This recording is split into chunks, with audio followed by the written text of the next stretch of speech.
ഉത്തമൻ ചേട്ടനെ വർക്ക് സൈറ്റിലേക്ക് വിട്ടത് കൂടുതൽ പ്രശ്നമായി. സാരമില്ല, ഇപ്പൊ നമ്മുടെ വർക്കേഴ്സിനൊക്കെ ആളുടെ സ്വഭാവം ഏറെക്കുറെ മനസ്സിലായിട്ടുണ്ട്. അവർ അഡ്ജസ്റ്റ് ചെയ്തോളും. അങ്ങനെയല്ല, എല്ലാ ജോലികളിലും കയറി ഇടപെടും. അറിയാൻ പാടില്ലാത്ത എല്ലാ കാര്യങ്ങളെക്കുറിച്ച് അഭിപ്രായം പറയും. ശോ, ആകെ തലവേദനയായി. വല്യച്ഛ മോനെ കൊണ്ട് വന്നപ്പോ തന്നെ ഇവിടെ ആരുടെയും സഹായം ആവശ്യമില്ലെന്ന് പറഞ്ഞ് തിരിച്ചയച്ചാ മതിയായിരുന്നു. ഇനി അത് പറഞ്ഞിട്ട് എന്ത് കാര്യം? മനസ്സിന് സമാധാനം വേണമെങ്കിൽ മറ്റുള്ളവരോട് നോ പറയാൻ കൂടി നമ്മൾ പഠിക്കണം. ചില കാര്യങ്ങളിൽ സ്വന്തം അമ്മയോട് പോലും നോ പറയേണ്ടി വരും. പക്ഷെ എനിക്കും അമ്മുക്കുഞ്ഞിനും അതിനുള്ള കഴിവില്ല. അതുകൊണ്ടാണ് നമുക്ക് രണ്ടുപേർക്കും സമാധാനമില്ലാത്തത്. നല്ലത് ചെയ്താലും കുറ്റം പറയുന്ന ആളാ എന്റെ വല്യച്ഛൻ. അച്ഛൻ ജീവിച്ചിരുന്ന കാലം മുഴുവൻ അച്ഛന്റെ ശത്രുക്കളുമായിട്ടായിരുന്നു ചെങ്ങാത്തം. അച്ഛന്റെ ഏറ്റവും വലിയ എതിരാളിയുടെ ഓഫീസിൽ പോയി അച്ഛനെ പറ്റി കുറ്റം പറയും. അവൻ കോടീശ്വരനാ, പക്ഷെ എന്നെ സഹായിക്കുന്നില്ല എന്ന് പറഞ്ഞ് അവരോട് സഹായം ചോദിക്കും. അതുമായി നേരെ ഞങ്ങളുടെ വീട്ടിൽ വന്ന് അച്ഛന്റെ അടുത്ത് നിന്നും പണം വാങ്ങും. ഒടുവിൽ സഹികെട്ട് അച്ഛൻ വല്യച്ഛനോട് ഇനി വൈകുണ്ഠത്തിൽ കാല് കുത്താൻ പാടില്ല എന്ന് പറഞ്ഞു. എങ്കിലും രഹസ്യമായി വല്യമ്മയ്ക്ക് അച്ഛൻ പണം കൊടുക്കുമായിരുന്നു. ആ സ്വഭാവമൊക്കെ കുറെ മകനും ഉണ്ട്. ഏതായാലും വീട്ടിലെ ഒരു അംഗത്തെ പോലെ ഇവിടെ നിൽക്കുകയല്ലേ. ഒന്നുമില്ലേ, ആണായിട്ട് ഒരാൾ വീട്ടിലുണ്ടെന്ന് പറയാലോ. ആണാണെന്ന് പറഞ്ഞാ മതിയോ? ആണത്വം വേണ്ടേ?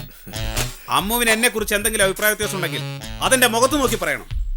അന്യരോട് എന്നെ പറ്റി താഴ്ത്തി പറയുന്നത് എനിക്ക് ഇഷ്ടമല്ല. വീച്ചേട്ടൻ എനിക്ക് അന്യനല്ല, സ്വന്തം തന്നെയാ. ഉത്തമൻ ചേട്ടനേക്കാളും എന്റെ ആങ്ങളമാരെക്കാളും സ്വന്തം. ഇനി ഒരു നിമിഷം ഞാൻ ഈ വീട്ടിൽ താമസിക്കുന്ന പ്രശ്നമില്ല. അച്ഛൻ എന്റെ കാല് പിടിച്ച് കരഞ്ഞു പറഞ്ഞതുകൊണ്ടാ ചെറിയമ്മയെ നോക്കാൻ ഞാൻ ഇവിടെ നിൽക്കാന്ന് സമ്മതിച്ചത്. എന്നെ നീ വെറും ഒരു ജോലിക്കാരനായി ട്രീറ്റ് ചെയ്തു. വർക്ക് സൈറ്റിലേക്ക് മാറ്റി. അവിടുത്തെ സിമന്റ് പൊടിയും മറ്റു മാലിന്യങ്ങളും ശ്വസിച്ച് എന്റെ സൈനസ് വഷളായി. ഇപ്പൊ തുമ്മാത്ത സമയമില്ല. എല്ലാം സഹിച്ച് ഞാനിവിടെ നിന്നത് രക്തബന്ധത്തോടുള്ള ആവേശം കൊണ്ടാണ്. അമ്മുവിന് രക്തബന്ധത്തിൽ വിശ്വാസമില്ല. അതുകൊണ്ട് ഞാനിവിടെ തുടർന്ന് താമസിക്കുന്നതിൽ അർത്ഥമില്ല. ഉത്തമൻ ചേട്ടൻ പോകുന്നതിൽ എനിക്ക് ഒരു വിരോധവും ഇല്ല. ജോലിക്കാര് നോക്കിയപ്പോഴൊന്നും അമ്മ ഇറങ്ങിപ്പോയില്ലല്ലോ. ഉത്തമൻ ചേട്ടൻ അമ്മയെ ശുശ്രൂഷിച്ച ദിവസമല്ലേ അമ്മ നടു റോഡി അലഞ്ഞു നടന്നത്. ഉത്തമൻ ചേട്ടൻ പോകുന്നത് തന്നെയാ ശരി. കാപട്യം നിറഞ്ഞ ഈ ലോകത്ത് എന്നെ പോലുള്ള ശുദ്ധഹൃദയന്മാർക്ക് സ്ഥാനമില്ല. വിഷ്ണു എന്തു പറയുന്നു? ഞാൻ പോകുന്നതല്ലേ ശരി? അതൊക്കെ അവനവൻ തന്നെ തീരുമാനിക്കേണ്ട കാര്യങ്ങളല്ലേ. പോകാൻ ഉറച്ചു കഴിഞ്ഞാൽ പോകണം. Yes, I am going.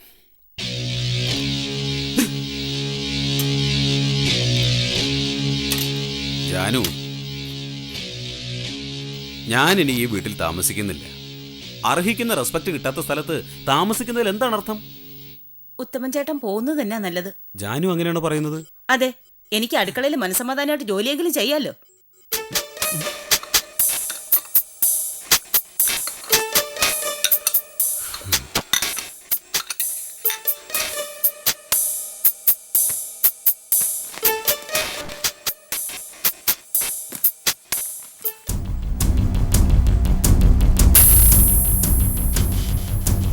ഇതെന്റെ വീടല്ല, ഇതെന്റെ വീടല്ല. അല്ലാമ്മ, ഇത് നമ്മുടെ വീടാ.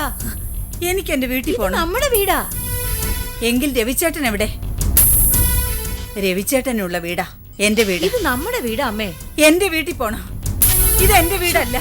അല്ലമ്മേ, വീട്ടിൽ പോണം. ഇത് നമ്മുടെ വീടാ. വീടല്ല, ഇത് നമ്മുടെ വീടാ. ഇത് എന്റെ വീടല്ല. അയ്യോ എന്റെ അമ്മേ, എനിക്ക് എന്റെ വീട്ടിൽ പോണം. അമ്മച്ചി, ഇത് നമ്മുടെ പുതിയ വീടാ അമ്മച്ചി. രവിച്ചേട്ടൻ എവിടെ? ലൈറ്റ് ഇട്. ഇരുട്ടായതുകൊണ്ടാ എനിക്ക് രവിച്ചേട്ടനെ കാണാൻ പറ്റാത്തത്. ഇവിടെ നല്ല വെളിച്ചമുണ്ട്. അമ്മ വരൂ, നമുക്ക് മുറിയിലേക്ക് പോവാം. അമ്മ വാ. ഇല്ല, എനിക്ക് എന്റെ വീട്ടിൽ പോണം. അമ്മ, ഇത് നമ്മുടെ വീട് തന്നെയാ. അമ്മ വന്നേ. ഇല്ല, രവിച്ചേട്ടൻ ഞാൻ എവിടെ? പറയട്ടെ. അമ്മ വരൂ, എനിക്ക് എന്റെ വീട്ടിൽ പോണോ. അമ്മ വന്നേ. അമ്മു, അമ്മു ലൈറ്റ് ഇട്. ഇവിടെ മുഴുവൻ ഇരുട്ടാ. ലൈറ്റ് ഇടമ്മോ. ഇടാം. അമ്മ കിടന്നോളൂ, കിടക്കൂ.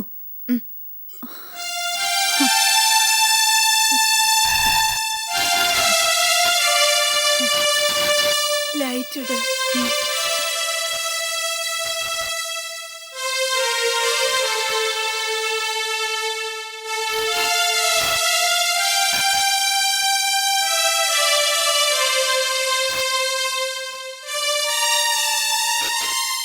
ഇരുട്ട്, ഇവിടെ മുഴുവൻ ഇരുട്ടാ.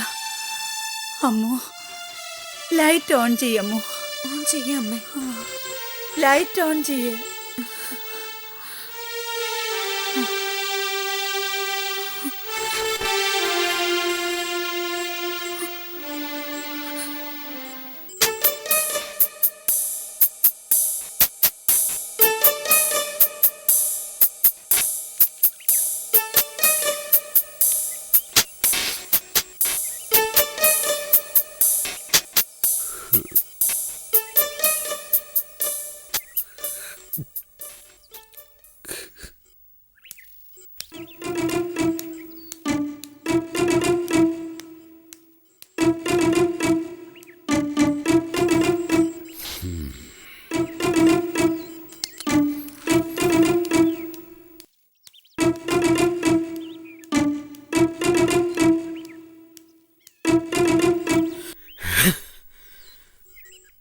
ആ അത് വേണ്ട അത് വേണ്ട.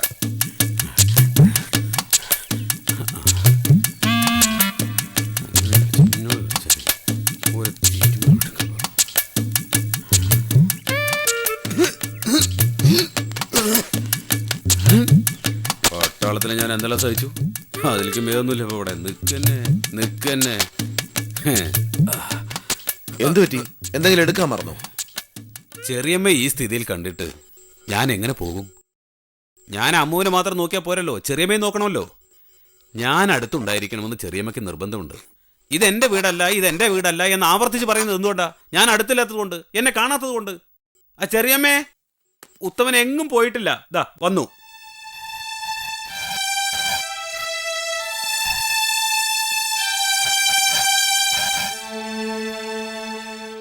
കിഷോറിന് പൂർണ്ണ സുഖമായി. ഇനി ധൈര്യമായിട്ട് വീട്ടിലേക്ക് കൊണ്ടുപോകാം. വളരെ ഉപകാരം. ഈശ്വരന്റെ കാരുണ്യം. ശരി, പഴയ കാര്യങ്ങൾ അയാളെ ഓർമ്മിപ്പിക്കരുത്, കുറ്റപ്പെടുത്തരുത്.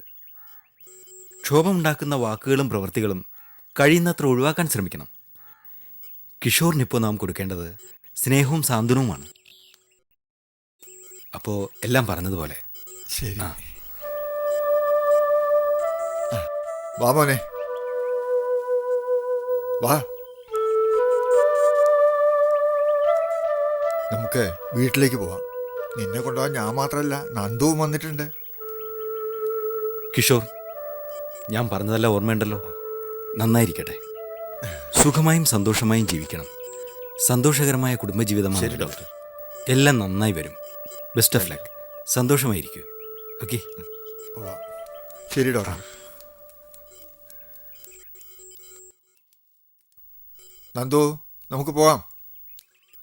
മോനെ കയറ്. ആ,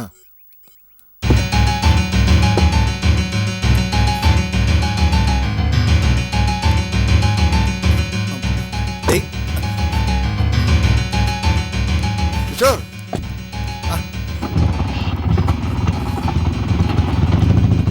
ഏതാ പെണ്ണ്? എനിക്കെങ്ങനെയാ അറിയാം? അതാവും. അവനെ കുറിച്ച് അച്ഛനൊന്നും അറിയില്ലെങ്കിൽ അവന്റെ കാര്യത്തിൽ അച്ഛൻ എന്താ ഇത്ര താല്പര്യം എടുക്കുന്നത്? നീ വേഗം വണ്ടി എടുക്കാൻ, നമുക്ക് ഓട്ടോറിക്ഷ ഫോളോ ചെയ്യാം. എന്തിന്? Let him go to hell. Dirty bugger. മോനെ കേറ്.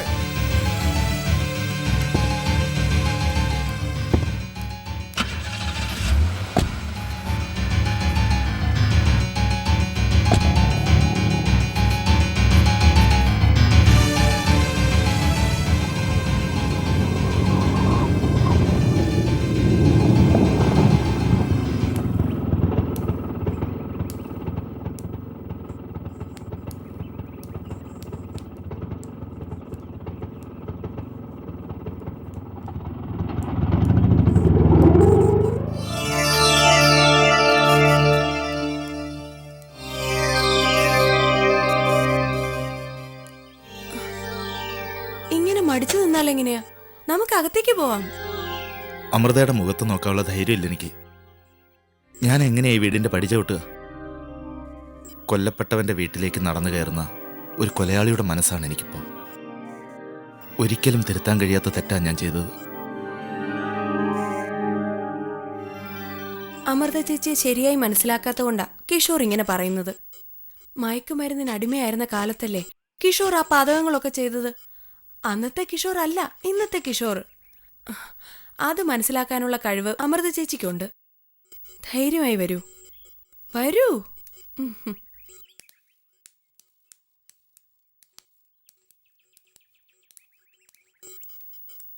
വരൂ ശകുന്തളെ. മിസ്റ്റർ കിഷോർ എന്താ മടിച്ചു നിൽക്കുന്നത്? വരൂ.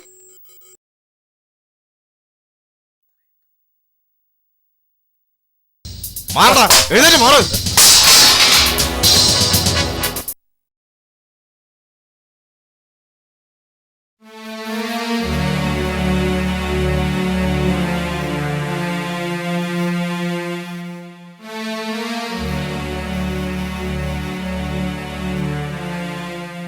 ഇവിടെ ഒരാൾക്ക് വലിയ വിഷമം ഉണ്ടായിരുന്നു ഇങ്ങോട്ട് വരാൻ. കിഷോറിന് എന്തിനാ വിഷമം? ഹ്, അത് സ്വാഭാവികമാണ്. എന്നാലും ഇനിയിപ്പോ എന്നോട് എന്തിനാ ഫോർമാലിറ്റി? എനിക്ക് ശകുന്തള എന്റെ സ്വന്തം സഹോദരിയെ പോലെയാ.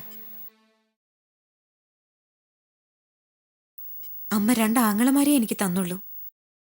ഇതെന്റെ അനിയത്തി. അങ്ങനെ ഒരാൾ ഉണ്ടായിരുന്നെങ്കിലെന്ന് പലപ്പോഴും വിചാരിച്ചിട്ടുണ്ട്. ഇപ്പോ അത് സാധിച്ചു. അതുകൊണ്ട് ഇങ്ങോട്ട് വന്നതിൽ വിഷമമൊന്നും വേണ്ട. പോരെങ്കിൽ ഇതാ പഴയ വീടല്ലല്ലോ, വാടക വീടല്ലേ. കിഷോർ വരൂ. ഇരിക്കൂ.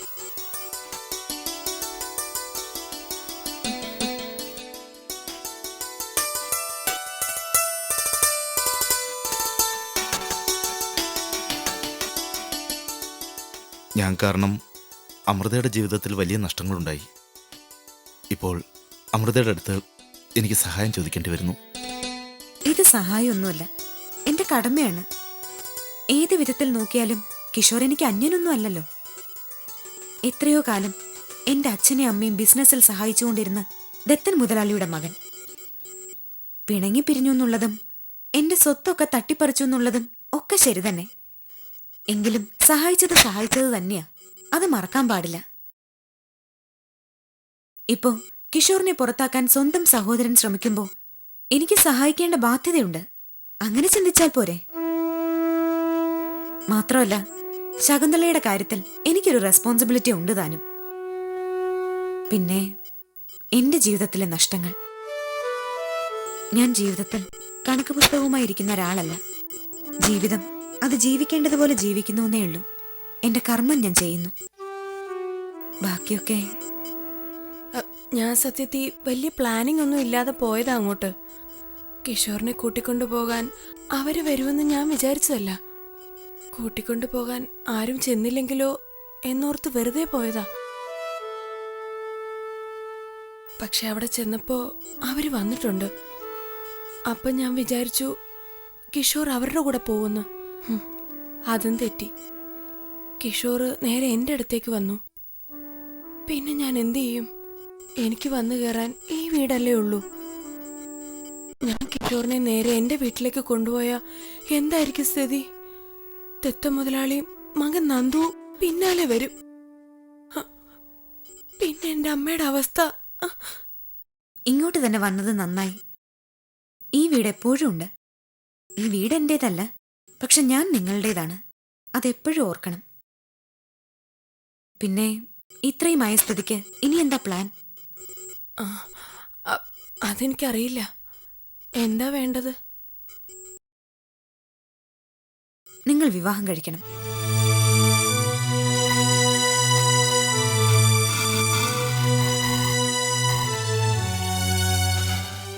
എന്താ, അതല്ലേ അതിന് ശരിയായ തീരുമാനം? കിഷോർ എന്ത് പറയുന്നു? അതെ, നമുക്ക് വിവാഹം കഴിക്കാം. വലിയ പ്രശ്നങ്ങളുണ്ടാവും. കിഷോറിന്റെ വീട്ടുകാരെതിർക്കും. ഇക്കാര്യത്തിൽ മറ്റാരുടെ എതിർപ്പും എനിക്ക് പ്രശ്നമല്ല. ഗുഡ്. ഇത് ഒരു right decision at the right time. Amrutha തന്നെ നടത്തിത്തരണം. അപ്പോഴേ എനിക്കുള്ള ശിക്ഷ പൂർത്തിയാവും. എന്ത് ശിക്ഷ? അമൃതയുടെ കല്യാണം മുടക്കിയതിനുള്ള ശിക്ഷ. അമൃതയെ കല്യാണം കഴിക്കാൻ കുരുക്കു വഴിയിൽ എൻ്റെ അച്ഛൻ ശ്രമിച്ചതിന് കൂട്ടുനിന്നതിനുള്ള ശിക്ഷ. ശിക്ഷിക്കാൻ നമ്മൾ ആരാ കിഷോർ? രക്ഷിക്കാനേ എനിക്ക് താല്പര്യമുള്ളൂ. നോക്കൂ, എന്റെ സഹായം എപ്പോഴും നിങ്ങൾക്കുണ്ട്. വേറെ ആര് കൈയൊഴിഞ്ഞാലും ഞാൻ കൂടെ ഉണ്ടാവും. അതുപോലെ ആ പെണ്ണിനെ ആപത്തിന്ന് രക്ഷപ്പെടുത്തി അവളെ വീട്ടിൽ കൊണ്ടുവന്നു. അത് തന്നെ വേണ്ടിയിരുന്നോ എന്ന് എനിക്ക് സംശയമുണ്ട്. ആ സംശയം അന്ന് തന്നെ ഞാൻ കുഞ്ഞോട് പറയുകയും ചെയ്തിരുന്നു. ശകുന്തളയുടെ അമ്മയ്ക്ക് ഇപ്പോൾ അസുഖമായിരിക്കാം, പക്ഷെ ആരോഗ്യവും സൗന്ദര്യവും ഉള്ള കാലത്ത് ദത്ത മുതലാളിയുടെ കൂടെ നിന്ന് രവി മുതലാളിക്കെതിരെ അപവാദം പറഞ്ഞു വരുത്തിയ സ്ത്രീയാ. അവർക്ക് കുഞ്ഞ് മാപ്പ് കൊടുത്തു. പക്ഷെ കിഷോറിൻ്റെ കാര്യം, അതിനോട് എനിക്ക് ഒരു യോജിപ്പുമില്ല. അവൻ വിഷപ്പാമ്പാ. നമ്മളെ കടിച്ചിട്ട് പോയ വിഷപ്പാമ്പിനെ വില കൊടുത്ത് വാങ്ങി വീട്ടിൽ വളർത്തേണ്ട കാര്യമുണ്ടോ? നീ ചേട്ടാ, കിഷോറിനെ ശകുന്തളയോ ഞാൻ ഇവിടെ താമസിപ്പിക്കുന്നില്ല. ദത്തനും നന്ദുവും അറിയാതെ കിഷോറും ശകുന്തളയും കല്യാണം കഴിക്കുന്നതിന് നമ്മൾ സാക്ഷികളാവുന്നു. അത്രയുള്ളൂ. അതിന്റെ ആവശ്യം നമുക്കുണ്ടോന്നാണ് എന്റെ ചോദ്യം. നന്ദി കെട്ട വർഗമാ. ഇതേ കിഷോർ നാളെ അമ്മുവിനെതിരെ നന്ദുവുമായി ചേർന്ന് നമ്മളെ ദ്രോഹിച്ചുവിടുന്നില്ല. അക്കാര്യം ഇനി അസാധ്യമാണ് വിചേട്ടാ. ഞാൻ കിഷോറിന് ചെയ്യുന്ന ഈ സഹായം യഥാർത്ഥത്തിൽ ദത്തനോടുള്ള എന്റെ പകവീട്ടൽ തന്നെയാണ്. വിചേട്ടനൊന്ന് ആലോചിച്ചു നോക്ക്. ദത്തൻ മുതലാളി അമ്മയ്ക്കെതിരെ കേസ് കൊടുത്തപ്പോ അയാൾ ആദ്യം ചെയ്തതെന്താ? അമ്മയുടെ 2 ആൺമക്കളെയും കടം കൊടുത്ത് അയാളുടെ പക്ഷത്താക്കി. ഞാൻ അനുഭവിക്കേണ്ട എല്ലാ സ്വത്തുക്കളും ദത്തൻ തട്ടിയെടുത്തപ്പോഴും എന്റെ വല്യേട്ടനും കൊച്ചേട്ടനും അനങ്ങിയില്ല. പ്രതികാരത്തിന് പല മുഖങ്ങളുണ്ട് വിചേട്ടാ. ശകുന്തളയും കിഷോറിനെയും ഒന്നിപ്പിക്കുന്നതിലൂടെ ഞാൻ യഥാർത്ഥത്തിൽ ദത്തൻ മുതലാളിയോട് പ്രതികാരം ചെയ്യാം. ആ ദുഷ്ടനെയും അതിലും വലിയ ദുഷ്ടനായ അയാളുടെ മകൻ നന്ദുവിനെയും ആക്രമിക്കാൻ എനിക്ക് കിട്ടിയ ഏറ്റവും നല്ല ആയുധമാണ് കിഷോർ. അതുകൊണ്ട് നമ്മളിപ്പോ ചെയ്യുന്നത് സഹായമല്ല വിചേട്ടാ. ഇത് ദത്തനോടുള്ള എന്റെ പകവീട്ടലിന്റെ തുടക്കമാണ്. തുടക്കം മാത്രം. ഇത്രയൊന്നും ഞാൻ ചിന്തിച്ചില്ല. അമ്മുകുഞ്ഞിനറിയാലോ, ഇങ്ങനെ വളഞ്ഞ വഴിക്ക് ചിന്തിക്കാനുള്ള കഴിവൊന്നും എനിക്കില്ല എന്ന്. ഇയാൾ എന്നെ കല്യാണം കഴിക്ക്. ചില പുതിയ വഴികളൊക്കെ ഞാൻ പഠിപ്പിച്ചു തരാം. നേരായ വഴിയിലൂടെയോ വളഞ്ഞ വഴിയിലൂടെയോ നടക്കുക. ഇരുട്ടാണെങ്കിലും വെളിച്ചമാണെങ്കിലും ഞാൻ കൂടെ വരാം. പിന്നെ അമൃത രവീന്ദ്രനാഥിനെ കല്യാണം കഴിക്കാൻ എല്ലാം കൊണ്ടും അർഹതയുള്ള സുന്ദരനായ ഒരു ചെറുപ്പക്കാരൻ എവിടെയോ കാത്തിരിക്കുന്നുണ്ട്. ഒരു സുപ്രഭാതത്തിൽ ആ മിടുക്കനിങ്ങി കയറി വരും. അന്ന് അമ്മുകുഞ്ഞിന്റെ കല്യാണം നടക്കും. ആ കല്യാണം ഞാൻ നടത്തിത്തരും. അതുകൊണ്ട് കളി പറിച്ചിലൂടെ നിർത്തിക്കോ. അമ്മുകുഞ്ഞ് വളർന്നുകൊണ്ടിരിക്കുക. ഉയരങ്ങളിലേക്കുള്ള പടികൾ കണ്ടു തുടങ്ങി. ഇനി മനക്കരുത്തോടെ ആ പടികൾ കയറിയാൽ മതി. അതുകൊണ്ട് ഇത്തരം ബാലിശമായ തമാശകൾ ഇനി പറയാൻ പാടില്ല. മനസ്സിലായല്ലോ?